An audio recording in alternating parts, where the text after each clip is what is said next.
Hello guys, welcome to my YouTube channel. तो आज की इस वीडियो में हम करने वाले हैं क्लास 11th एक्सरसाइज 1.1 का question number 3 and question number 4। Okay, question पढ़ो क्या है। Write the following set in roster form. मैंने लास्ट वीडियो में बताया था सेट बिल्डर फॉर्म और रोस्टर फॉर्म होती है सेट की दो, और उन दोनों को आपस में चेंज करना भी बताया था। 2-3 एग्जाम्पल भी करे थे, तो उन्हीं एग्जाम्पल्स पे ये क्वेश्चन है। ठीक है, क्वेश्चन नंबर फर्स्ट पढ़ो। x is an integer and -3 less than greater than equal. -3 से x जो है वो ग्रेटर देन इक्वल है और 7 से लेस देन इक्वल है। ठीक है, तो देखो इसका आंसर क्या होगा। सबसे पहले इसमें दिया हुआ है इंटीजर। इंटीजर का क्या मतलब है? सभी नेगेटिव, सभी पॉजिटिव, इंक्लूडिंग 0। ठीक है, ये सब जो होते हैं ये होते हैं इंटीजर। इसने हमें एक कंडीशन क्या दे दी? -3 के से ग्रेटर देन इक्वल है, तो -3 को इंक्लूड करेंगे। -2, -1, 0, 1, 2, 3, 4, 5, 6, 7 को इंक्लूड नहीं करेंगे। क्यों? क्योंकि जो x की वैल्यू है वो 7 से लेस है। इसे हम एक कर्ली ब्रैकेट में डाल देंगे और इसे लिख देंगे a इज इक्वल्स टू, इस सेट फॉर्म में इसे लिख दिया, तो ये क्या बन गया? फर्स्ट क्वेश्चन का रोस्टर फॉर्म बन गया। ठीक है, इसका आंसर हम यहां लिख देते हैं। ये सॉल्यूशन है इसका।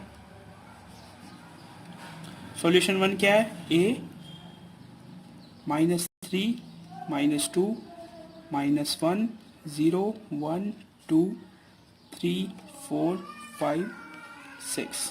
ठीक है, नाउ सेकेंड क्वेश्चन पढ़ो क्या लिखा हुआ है। x is a natural number less than 6। ठीक है, नेचुरल नंबर कहां से स्टार्ट होते हैं? नेचुरल नंबर स्टार्ट होते हैं 1 से, 1 2 3 4 टिल इनफाइनाइट। तो ये बिल्कुल इजी है, तो ये मैं आपको दे रहा हूं होमवर्क के लिए। ठीक है, वीडियो के एंड में मैं इनके आंसर बता दूंगा जो आज मैं होमवर्क के लिए दूंगा। अब चलते हैं सीधा अपन थर्ड क्वेश्चन पे। ये होमवर्क हो गया। थर्ड क्वेश्चन पढ़ो क्या है।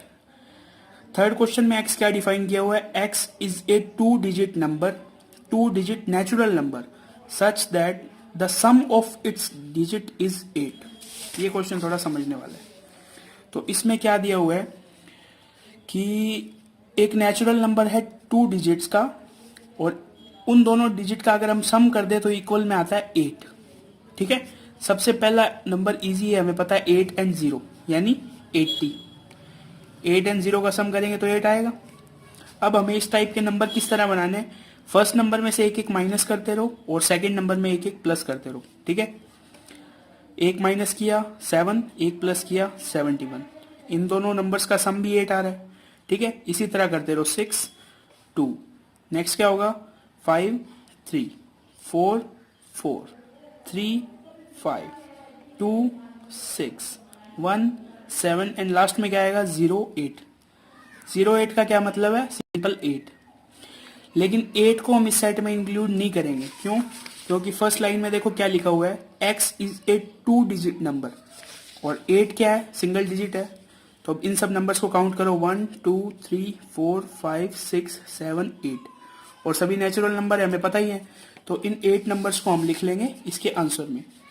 ठीक है, तो आंसर लिखेंगे c curly bracket, smallest number से स्टार्ट करेंगे 17, 26, इसमें से देख लो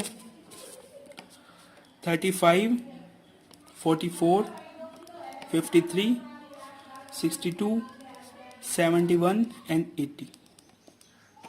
ठीक है, इजी। चलो अब चलते हैं नेक्स्ट क्वेश्चन पे, फोर्थ में देखो x क्या डिफाइन किया हुआ है। x is A prime number and A divisor of 60। ठीक है, ये इंपॉर्टेंट क्वेश्चन है। इसमें देखो सबसे पहले हमें पता होना चाहिए प्राइम नंबर क्या है। ठीक है, प्राइम नंबर, प्राइम नंबर वो होते हैं जो किसी से भी डिविजिबल नहीं होते। जैसे 1 सिर्फ 1 से ही डिविजिबल होता है और किसी से डिविजिबल नहीं होते। लेकिन प्राइम नंबर्स की एक और प्रॉपर्टी कह सकते हैं अपन कि इसमें हम 1 को इंक्लूड नहीं करते। ये प्राइम नंबर स्टार्ट होते हैं 2 से, 2 3, 4 नहीं आएगा इसमें। क्यों? 4 2 से डिविजिबल होता है। 5 6 नहीं आएगा, 6 3 2 सबसे डिविजिबल होता है। तो 7 नेक्स्ट 11, 13, 17, 19, 23, 29, 31, 37, 39, 41, 43, 47, 53, 59। तो हमें 60 बताना है इसमें कि डिवीजर ऑफ 60 हो, तो इतने नंबर्स काफ़ी हैं। अब इनमें से हमें वो नंबर सेलेक्ट करने हैं जो 60 के डिवीज़र हैं। डिवीज़र का मतलब इस नंबर को इस जगह रखने पर 60 में पूरा पूरा डिवाइड जाए और लास्ट में बिल्कुल जीरो बचे। तो 2 का 60 में पूरा पूरा डिवाइड जाता है, 3 का भी जाता है, 5 का भी जाता है। अब आगे देखो, आगे किसी भी नंबर का नहीं जाता, 7 का नहीं जाता, 11 का नहीं जाता, 13, 17, 19, ये 60 बात चल रही है यहाँ पे। 19 का 60 में डिवाइड नहीं जाता, 29, 31, 37, 41, 43, 47, 53, 59 किसी का नहीं जाता। सिर्फ किन नंबर्स का जाता है? 2, 3 एंड 5। तो डी का आंसर क्या हो जाएगा फोर्थ क्वेश्चन का? 2, 3 and 5। Okay, next question fifth question देखो, सेम एग्जांपल आ गया फिर से। The set of all letters in the word trigonometry. ठीक है, ट्रिग्नोमेट्री वर्ड जो है उसको हमें सेट फॉर्म में लिखना है। तो इस टाइप का क्वेश्चन करने का एक सिंपल सा रूल क्या है? सभी वर्ड्स को कॉमा लगा के लिख दो एंड कोई भी वर्ड रिपीट नहीं होना चाहिए। स्टार्ट करते हैं टी से, T, R, I, G, O, N. ये वाला ओ देखो, ये तो हमने पहले लिख दिया है, एम, ई। ये टी भी हमने पहले लिख दिया है, देखो, आर भी पहले लिख दिया है, एंड वाई। तो ये क्या हो गया? ट्रिग्नोमेट्री वर्ड का रोस्टर फॉर्म हो गया। समझ गए? ठीक है, अब देखो नेक्स्ट क्वेश्चन क्या है?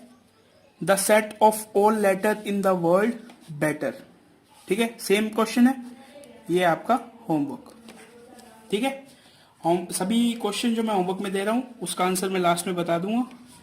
तो आपके लिए 2 question second and fourth homework है। ठीक है, अब चलते हैं सीधा नेक्स्ट क्वेश्चन पे, फोर्थ क्वेश्चन पे। तो फोर्थ क्वेश्चन पढ़ो क्या है? Write the following set in the set builder form. Set builder form आपको पता है क्या होती है? ठीक है, पहला क्वेश्चन से स्टार्ट करते हैं। सेट बिल्डर फॉर्म को लिखते हैं किस तरह? सबसे पहले लिखेंगे S is equals to curly bracket start x, ratio का निशान। अब हम एक्स को डिफाइन करेंगे। फर्स्ट क्वेश्चन पढ़ो। फर्स्ट क्वेश्चन में अपने को पता चल रहा है क्या है? ये 3, 6, 9, 12। ये एक तरह से देखो 3 का टेबल चल रहा है। 10th में हमने एक चैप्टर किया था एपी नाम से, अर्थमेटिक प्रोग्रेशन। सेम उसी तरह हमें इनमें रिलेशन निकालना है कि इन चारों में आपस में क्या रिलेशन है। तो ये देखो, ये 3 का टेबल चल रहा है, 3 2 6, 3 3 9, 3 4 12। तो हम यहाँ पे सबसे पहले क्या लिखेंगे? x is equals to 3n। ठीक है, where small n belongs to capital N and small n is less than equal 4। ये पूरा आपको अच्छी तरह समझ आ गया होगा। x is equals to 3n का क्या मतलब है? यहाँ n की जगह हमने वैल्यू डालनी है और इससे हमें x की अलग अलग वैल्यूज मिलती जाएंगी। ठीक है, और n बिलोंग्स टू n का क्या मतलब है? n बिलोंग्स टू n, ये जो n है ये क्या है? ये नेचुरल नंबर है। और ये स्मॉल n क्या है? इस नेचुरल नंबर से वैल्यू ले रहा है। नेचुरल नंबर कहां से स्टार्ट होता है? 1 से, 1 2 3 आगे टिल इनफाइनाइट। तो n अपनी सबसे पहली वैल्यू लेगा 1, फिर लेगा 2, फिर लेगा 3। और इसका क्या मतलब है? n लेस देन इक्वल 4, यानी n की जो मैक्सिमम वैल्यू है वो कहां तक जाएगी? 4 तक। यानी n की वैल्यूज क्या क्या होंगी? 1 2 3 4।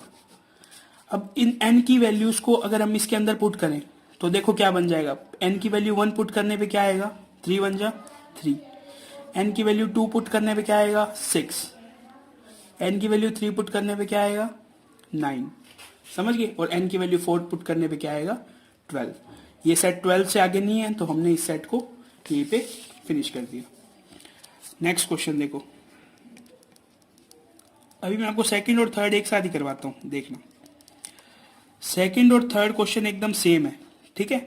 इनमें से एक मैं आपको होमवर्क दे रहा हूं, वो है ये थर्ड क्वेश्चन। सेकंड मैं आपको करवा रहा हूं, थर्ड आपके लिए होमवर्क है। सेकंड क्वेश्चन में देखो क्या चल रहा है, 2 4 8 16 32। ये 2 का टेबल नहीं है, देखो अगर 2 का टेबल होता तो 2 4 6 आता। ये है 2 रेज टू पावर, यानी सबसे पहले क्या है 2 4 8 16 32, ठीक है। इस 2 का क्या मतलब है 2 रेज टू पावर 1। इसका क्या मतलब है 2 रेज टू पावर 2। इसका क्या मतलब है 2 raise to power 3, 2 raise to power 4, 2 raise to power 5। यानी 2 को एक बार लिखना है, इसमें 2 मल्टीप्लाई बाई 2 दो बार लिखना है। इसका क्या मतलब है 2 मल्टीप्लाई बाई 2 मल्टीप्लाई बाई 2, 2 2 जा 4, 4 2 जा 8। समझ गए। ये देखो ये सब वैल्यू आ रही है 2 4 8। जब 2 को 4 बार मल्टीप्लाई करोगे तो 16 आएगा। समझ गए। तो ये क्या फॉर्म बन रही है 2 रेज टू पावर n। यहाँ n की हम वैल्यू रखते जाएंगे, n इज इक्वल्स टू 1 तो ये बन जाएगा, n इज इक्वल्स टू 2 तो ये बन जाएगा, ठीक है। तो इसे देखो किस तरह लिखेंगे हम सेट बिल्डर फॉर्म में, s is equals to x। अब x को डिफाइन करेंगे, x is equals to 2 raise to power n where n belongs to capital N and small n की वैल्यू कहां तक जाएगी, देखो 1 2 3 4 5। स्मॉल n की वैल्यू कहां तक जाएगी 5 तक। लेस देन इक्वल 5 का क्या मतलब है, इसके अंदर हम 5 को भी इंक्लूड करेंगे, यानी 1 2 3 4 5। छोटा सा हिंट दे देता हूं थर्ड में, जैसे ये 2 रेज टू पावर n है वैसे ये क्वेश्चन में 5 रेज टू पावर n है, ठीक है। इसे आपको सेट बिल्डर फॉर्म में लिखना है। अगर आपने अभी नोटबुक अपने हाथ में ले रखी है तो उसमें करके देखो, इसे सेट बिल्डर फॉर्म में लिखो। अब आते हैं सीधा फोर्थ क्वेश्चन पे। फोर्थ क्वेश्चन में एक अलग चीज क्या है कि इसके अंदर ये जो सेट है ये फाइनाइट नहीं है, ये इनफाइनाइट तक जा रहा है आगे। समझिए, इसके अंदर जो नंबर्स हैं उनकी कोई लिमिट नहीं है। जैसे कि मैंने आपको लास्ट वीडियो में बताया था, जो इस टाइप के सेट होते हैं जिनमें नंबर्स लिमिटेड होते हैं उन्हें कहते हैं फाइनाइट सेट। और इस टाइप के सेट जिनमें नंबर ऑफ एलिमेंट्स फिक्स नहीं होते उन्हें कहते हैं इनफाइनाइट सेट। समझ गए। इसका आगे प्रॉपर बेसिक 1.1 के बाद है तो वहां अपन करेंगे इसे अच्छी तरह। तो ये तो देखो सिंपल 2 का टेबल है 2 4 6, तो बिल्कुल इजी है ये। कैसे लिखेंगे, करली ब्रैकेट x को क्या डिफाइन करेंगे, x is equals to 2n। जैसे ये 3 का टेबल था वैसे ये 2 का टेबल है, where n belongs to n। और यही हम करली ब्रैकेट क्लोज कर देंगे। ये थर्ड कंडीशन नहीं देंगे, ये फर्स्ट कंडीशन, ये सेकंड, ये थर्ड। लेकिन इसमें हमने सिर्फ 1 और 2 दो ही कंडीशन दी है। ये कंडीशन क्यों नहीं दी हमने, क्योंकि ये इनफाइनाइट सेट है, यानी नेचुरल नंबर भी इनफाइनाइट तक होते हैं, 1 से स्टार्ट होता है 1 2 3 4 इनफाइनाइट तक, और ये भी इनफाइनाइट तक। तो सिर्फ हम यहाँ इतना ही लिखेंगे, where n belongs to capital N, यानी स्मॉल n की जो वैल्यू है वो सभी क्या है, नेचुरल नंबर्स हैं, ठीक है। अभी फिफ्थ देखो। फिफ्थ पहले तो ये बताओ, फिफ्थ फाइनाइट सेट है या इनफाइनाइट सेट है, पहली बात तो ये बताओ। फिफ्थ एक फाइनाइट सेट है। फाइनाइट कैसे है, इसमें नंबर्स फिक्स हैं। इसके लास्ट नंबर क्या है 100, ये 100 से आगे नहीं जा रहा। इन्होंने बीच के नंबर छोड़ रखे हैं, जैसे 1 4 9 डॉट डॉट डॉट 100। अब देखो ये 1 4 9 क्या है, ये जो 1 है ये है 1 का स्क्वायर, ये जो 4 है ये है 2 का स्क्वायर, ये जो 9 है ये है 3 का स्क्वायर, टिल 100 किसका स्क्वायर होता है 10 का स्क्वायर। समझ गए। इसके अंदर नंबर ऑफ एलिमेंट्स फिक्स है। तो देखो इसे सेट बिल्डर फॉर्म में कैसे लिखेंगे, s is equals to curly bracket x। अब x को कैसे डिफाइन करेंगे, x is equals to n raise to power 2। यहां हमने क्या लिखा था 2 रेज टू पावर n। क्यों, क्योंकि ये था 2⁻1, 2⁻2, 2⁻3, लेकिन यहाँ पे क्या है, यहाँ पे ये नीचे वाला नंबर चेंज हो रहा है, तो हम n क्या लिखेंगे नीचे, क्योंकि चेंज क्या होता है हमेशा वेरिएबल, n यहाँ पे क्या है वेरिएबल, तो n चेंज होता है, लेकिन उसकी जो पावर है वो हमेशा स्क्वायर की रह रही है, देखो 10 की भी स्क्वायर, ठीक है। फिर अपन को पता है क्या लिखना है, where n belongs to capital N, मतलब समझ गए होगे n, क्योंकि ये फाइनाइट सेट है इसलिए इसमें तीसरी कंडीशन भी हमें देनी पड़ेगी। तीसरी कंडीशन क्या है, लास्ट नंबर क्या है इसका 100 है वैसे तो, लेकिन 100 किसकी स्क्वायर होती है 10 की, तो क्या लिखेंगे n is less than equal 10। समझ गए, n is less than equal 10 क्यों लिखा, क्योंकि इसके अंदर जो लास्ट वैल्यू है वो कहां तक जा रही है, वो जा रही है नंबर 10 तक। समझ गए, अगर लास्ट वैल्यू क्या है n की 10, अगर यहाँ पे हमने 10 रखा तो 10 का स्क्वायर क्या होता है 100, तो ये बन जाएगा लास्ट में, ठीक है। तो आज मैंने आपको 3 क्वेश्चन होमवर्क में दे दिए, एक तो ये थर्ड और एक क्वेश्चन थर्ड का मैंने दिया है सेकंड एंड सिक्स्थ। तो इन सब के आंसर जो है वो डिस्क्रिप्शन बॉक्स में है, पहले आप खुद से करना और फिर डिस्क्रिप्शन बॉक्स चेक करना। आज की वीडियो में इतना ही, थैंक्स फॉर वॉचिंग, मिलते हैं नेक्स्ट वीडियो में।